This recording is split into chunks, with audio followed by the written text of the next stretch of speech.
सदैव से विभिन्न विधाओं प्रतिभाओं की उर्वरा भूमि रही कालीन नगरी भदोही में एक और प्रतिभा ने भदोही के मस्तक को ऊंचा कर दिया है। उम्र से कई गुना अधिक बुद्ध विकास से भरी भदोही की यह नई उदयमान प्रतिभा कुमारी मोनिका खन्ना है, जिसने Indian certificate of secondary education की 10वीं बोर्ड परीक्षा में 99% अंकों के साथ सफलता हासिल किया है। प्रयागराज के सेंट जॉन्स एकेडमी में पढ़ने वाली कुमारी मोनिका खन्ना ने 99% अंकों के साथ उसने अपने परिवार, अपने विद्यालय के साथ भदोही का नाम भी ऊंचा किया है। भदोही नगर के लोहराना गली निवासी वस्त्र मंत्रालय में अधिकारी रहे गोपीनाथ खत्री की पौत्री और व्यवसायी मानस खन्ना की ज्येष्ठ पुत्री है। माँ श्वेता खन्ना पढ़ी लिखी गृहिणी है। दादी सीमा खत्री भी अध्यात्मवादी महिला है। मोनिका अपने माता पिता की 3 संतानों में सबसे बड़ी है। अपनी उम्र से कई गुना अधिक विदुषी एवं शैक्षिक लगने वाली कुमारी मोनिका ने ह्यूमन टुडे से बात करते हुए अपनी सफलता का श्रेय पूरे परिवार को दिया। मोनिका ने बताया कि परिवार के विश्वास पर खरा उतरने का संकल्प कठिन से कठिन लक्ष्य को भी आसान कर देता है। भविष्य में डॉक्टर बनकर सेवा करने की भावना रखने वाली मोनिका ने बताया कि जरूरी नहीं कि पढ़ाई के लिए 8 से 10 घंटे दिए जाएं। 2 ही घंटे पढ़ें, किंतु खुले मन से लगन के साथ पढ़ें। पढ़ाई के साथ खेलकूद एवं मनोरंजन को भी जरूरी बताते हुए मोनिका ने दावा किया कि इससे दिमाग नए ज्ञान को ग्रहण करने की ऊर्जा प्राप्त करता है। सोशल मीडिया और मोबाइल को जरूरत तक ही उपयोगी बताया। कहा कि मोबाइल प्रेम लक्ष्य से भटका देता है।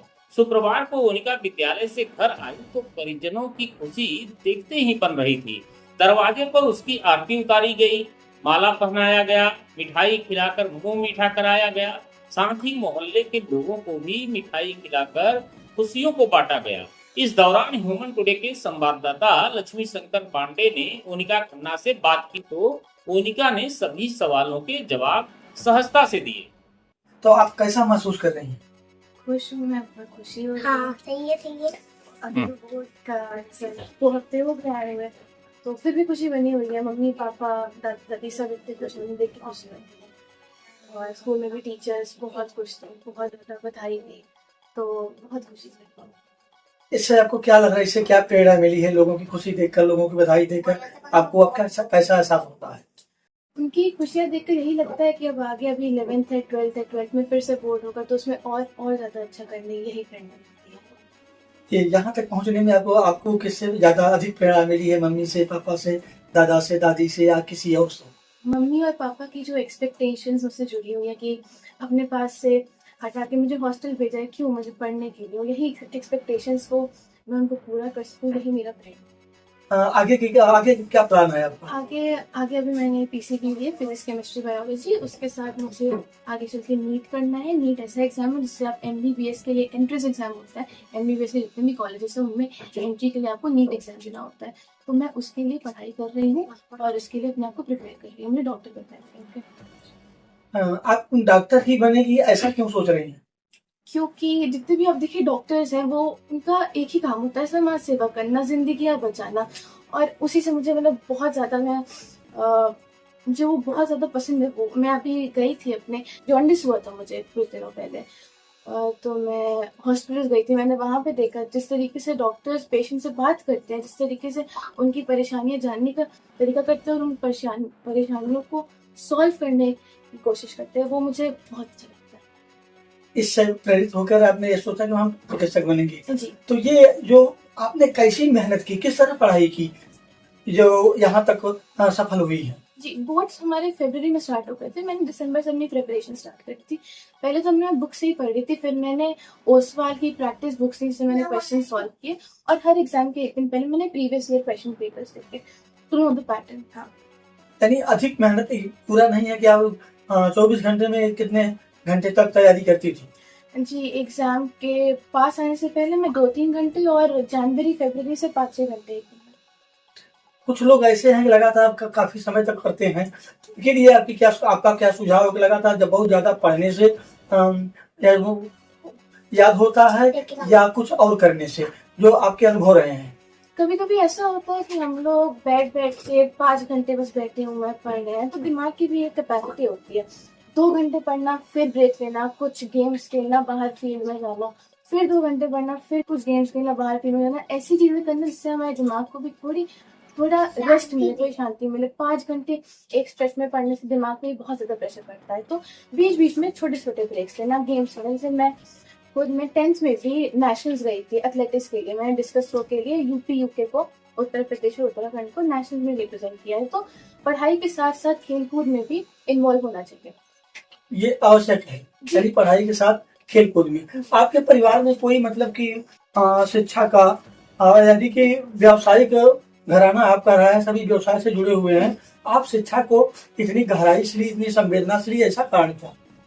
वही तो, मुझे हॉस्टल में भेजा गया। तो यहाँ से मैं घर से दूर थी, तो वहाँ पे एकदम ऐसे एनवायरनमेंट बड़ा होता है, पढ़ना है या तो पढ़े या तो आप गेम्स में। और मैं दोनों में ही थी, मैं पढ़ाई भी करती थी और मैं गेम्स में भी थी। यही मेन कारण था मेरी मम्मी का मुझे मेरे घर से दूर भेजने का, कि मैं अपनी पढ़ाई में ज्यादा इन्वॉल्व हूँ। और हाँ, पढ़ाई में ज्यादा इन्वॉल्व हूँ इसलिए। जो आप हॉस्टल में गई अपने मम्मी पापा से दूर, क्या मम्मी पापा या घर दादा दादी किसी की याद नहीं आती थी? पहले साल बहुत याद आई, ऑलमोस्ट पहले हफ्ते में रोज रोती थी। जब मैं गई थी वहाँ पे, मैं फिर वहाँ पे गई थी 2018 में, तो मैं पहले हफ्ते पूरा रोई। फिर धीरे धीरे करके लगा कि अगर भेजा है मम्मी ने तो कुछ अच्छा करने के लिए भेजा है, तो अगर मैं रोके अपना टाइम वेस्ट करूंगी तो मैं अपनी पढ़ाई नहीं कर पाऊंगी। तो फिर मुझे धीरे धीरे रियलाइज हो गया, अभी मैं 11th में हूँ, मुझे फिर से भेजा हुआ है, तो अब तो नॉर्मल हो चुका है वहाँ पे। अब जो और आने वाली पीढ़ियां आपकी हैं, जैसे और लोग भी हैं, उनके लिए आप क्या प्रेरणा देंगी, उन्हें क्या संदेश देना चाहती हैं? जी देखिए, मैं जितने लोग अभी मेरे हॉस्टल में रहते हैं, मेरे साथ जितने मेरे जुड़े हैं, तो मैं उनको यही बोलती हूँ कि तुम्हें पढ़ाई को सीरियसली लेने की जरूरत है, बट अगर तुम्हारे मार्क्स कम आते हैं एग्जाम में तो तुम ये मत समझो कि तुम हार चुके हो। और मेहनत करो और मेहनत करो, और अगर जितनी मेहनत कर रहे हो उतने मार्क्स नहीं आ रहे तो तुम्हारे पास क्या बचेगा?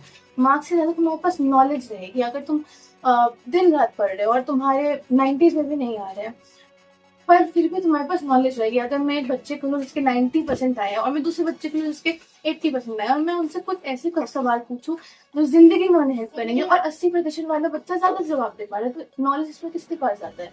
80% वाले बच्चे के पास। तो मैं सबको बताती हूँ कि मार्क्स के पीछे मत भागो, नॉलेज के पीछे भागो, क्योंकि जिंदगी में नॉलेज ही काम आएगी। जितने भी उनको आपने देखा है कौन 90% ला रहा है, most are 10th pass, 12th भी उन्होंने नहीं किया है। उनके पास क्या है? नॉलेज है, जिंदगी में कैसे काम करते हैं उसकी नॉलेज है, इसलिए भी पैसा कमा रहे हैं। तो मार्क्स के पीछे मत भागो, नॉलेज के पीछे भागो। ये रहा है आपका मतलब प्रथम मतलब का अनुभव, ये कि मार्क्स के पीछे नहीं, अनुभव के पीछे, नॉलेज के पीछे भागो। तो आगे आपने क्या सोचा है? जैसे कि आपने इतना कर लिया है कि हमें मेडिकल लाइन में जाना है ना, तो मेडिकल लाइन में जाना है तो समाज सेवा के माध्यम बनाई है आप, किसमें समाज सेवा का मौका मिलता है? और भी तो क्षेत्र हैं जी, और भी क्षेत्र। मैंने आपको बताया जिस तरीके से डॉक्टर्स अपने पेशेंट्स को ट्रीट करते हैं, जिस तरीके से उनसे बात करते हैं, जिस तरीके से उनकी परेशानी जानने की कोशिश करते हैं और फिर उन परेशानी को सॉल्व करते हैं, वही उस तरीके से मैं बहुत ज्यादा अट्रैक्टेड हूँ, इसलिए मुझे डॉक्टर जी। जैसा आप कह रही हैं उससे मुझे ये लगता है कि आपको तो लेक्चरर बनना चाहिए था। न जाने कितने लोगों का आप भविष्य संवार सकती थी, ऐसा क्यों नहीं सोचा आपने? जी नहीं, मुझे टीचिंग में भी बहुत ज्यादा उस टीचिंग फील्ड में ना, मम्मी से बोला था, मैं 5th 6th 7th में थी कि मुझे टीचर बनना है। बट अभी मैंने देखा है जिस तरीके से at least class 6th 7th 8th 9th level पे जो टीचर्स होती है, उनको अगर मैं अपने स्कूल में की बात कर रही हूँ, उनको बच्चे उतना ज्यादा अब रिस्पेक्ट नहीं देने लगे टीचर्स को। प्लस अगर आप देखें तो जिस तरीके से इनकम की बात करूं, इन दी एंड अगर हम कुछ काम कर रहे हैं तो हम इनकम के लिए काम कर रहे हैं। तो अगर आपको इतना पूरे साल मेहनत करके महीने का 40,000 मिल रहा है, तो आप क्यों भी इस प्रोफेशन को चूज करना चाहेंगे? जहाँ आपको दूसरी तरफ समाज सेवा करके एक डॉक्टर को महीने का लेट्स से एटलीस्ट 70-60,000 मिलता है, तो ऑफकोर्स अगर आप किसी फील्ड में जाना चाहेंगे तो आप इनकम देख के भी उस फील्ड में जाना चाहेंगे। क्योंकि मुझे इन दी एंड में फैमिली की सबसे बड़ी डॉटर हूँ, मुझे अपनी पूरी फैमिली की रिस्पॉन्सिबिलिटी संभालनी है, तो मैं वही प्रोफेशन चूज करूँगी जहाँ पे मैं वहाँ पे रह के खुश रहूँ, प्लस मुझे इतनी इनकम मिले जैसे अपनी फैमिली को संभाल सकूँ। क्योंकि अभी मेरे पापा सब बिजनेसमैन है, एंड ऑफ कोर्स बिजनेस में पैसा ज्यादा आता है। मैं किसी करियर ऑप्शन में जा रही हूँ, मैं जॉब चूज कर रही हूँ, जॉब में उतना पैसा कमाने का पॉसिबिलिटी नहीं है जितना बिजनेस में है। बिजनेस में लेट्स से आपका मंथली इनकम 2-3 लाख से जाता है, उतना जॉब में नहीं जाता है। तो मैं ऑफकोर्स ऐसी जॉब चूज करूंगी जहाँ पे still I can match with their level. Let's say अगर मैं 2 लाख नहीं कमा पाऊंगी, 1 lakh to match with their level, तो दैट मैं अपनी फैमिली को, जब पापा मेरे मम्मी मेरे सब अपने ओल्ड एज में आते तो मैं उनको सपोर्ट कर सकूँ। जैसा कि आपने बताया पहले ही कहा कि नॉलेज महत्वपूर्ण है, जी महत्वपूर्ण, नहीं है। तो क्या अपने विद्यालय में, मुझे ऐसा लगता है कि वाद विवाद जो प्रतियोगिताएं होती हैं, इसमें भी आप शरीक होती रही हैं? जी जी जी, बात स्पीच देना जिसका वहाँ पे डेक्लेमेशन बोलते हैं, मैं उस सब में पार्ट ली हूँ। और मोस्टली मेरी क्या बोलते हैं फर्स्ट पोजीशन ला के मैं अपने डिबेट कंपटीशन, डेक्लेमेशन कंपटीशन, इसके साथ साथ हमारे यहाँ पे आपने चैपल सर्विसेज का नाम सुना? चैपल सर्विसेज हमारे यहाँ संडे को होती है, तो वहाँ पे बोलना, मुझे बेसिकली स्पीच देना, पब्लिक को एड्रेस करना बहुत ज़्यादा पसंद है कि मैं अपनी नॉलेज उनके साथ शेयर करूँ।